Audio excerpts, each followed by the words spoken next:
Greetings and welcome, my fellow Guardians. Joker back again, once again, inside Destiny. And today, people, we have 15 new exotics coming to Destiny in December. Well, okay, not really. So, Bungie has started to unveil some of the new exotics that we can expect to see in December. A nice little grid should be displayed on your screen for your viewing pleasure right now, detailing all 15 new exotics. Out of the 15 exotics shown off, there seems to actually only be 2 new exotics, which makes me wonder what happened to the 8 to 10 exotics listed in Bungie's own Armory database that have yet to be released. Such as Astrocyte Verse or Ophidian Aspect for Warlocks, the Thaumagamizers or Dune Marchers for Titans, Shinobu's Vow or Frost EE5 for Hunters, and we can't forget the Void Lord or Fire Lord weapons shown off in the marketing for Destiny's Taken King. Something else I noticed right off the bat is, well, how underrepresented Warlocks are here. Again, going back to Bungie's Armory, we can see things like the Purifier Robes have a year too. Now, this could be, just like with the Taken King, Bungie simply showing off a handful of the exotics that we can expect to see coming in December, or this could just be everything. We don't know and we won't know until December. That being said, looking at the list, you know who's not underrepresented? I'll give you 3 guesses. You probably only need 1. That's right, the tryhard MLG Hunter guys and gals. Look, I'm not looking to ruffle the feathers of any actual good players, but just look at this list. Hunters are vastly overrepresented with really good equipment, and then things like Mida Multitool and No Land Beyond, weapons which have, in the past, not really held any PvE utility whatsoever, outside of Mida Multitool's ability to increase your mobility. Looking at this list, you know exactly who these weapons are being brought forward for.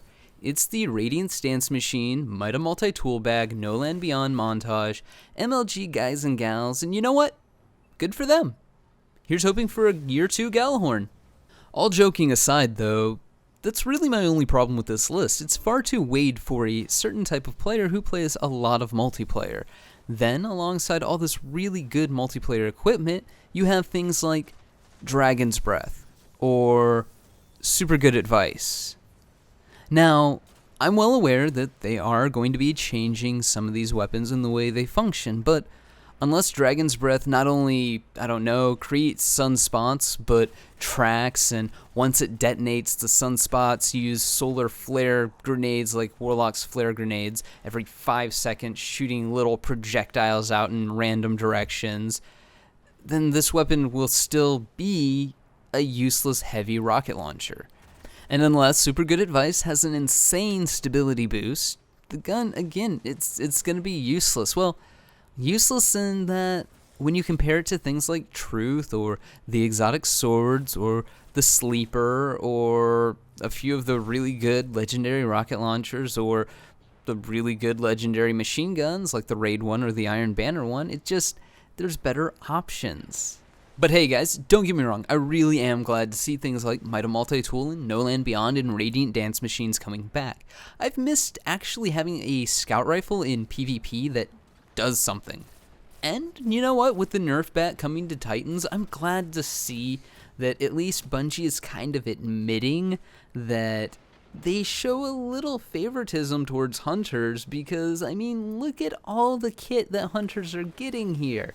They're like, yeah, we're going to be nerfing the Titans into the ground again, back where it belongs. And Warlocks, you know what? Warlocks are Warlocks, and Warlocks will always be Warlocks. But here you go, Hunters. Some more really, really cool stuff. So I'll be playing my Hunter a lot more because, let's be honest, Hunters are, and will always be the best class in the game. If something comes along to upset that dichotomy, it will be nerfed into the ground. But those are just my thoughts. Let me know yours in the comments below, and like always, stay frosty.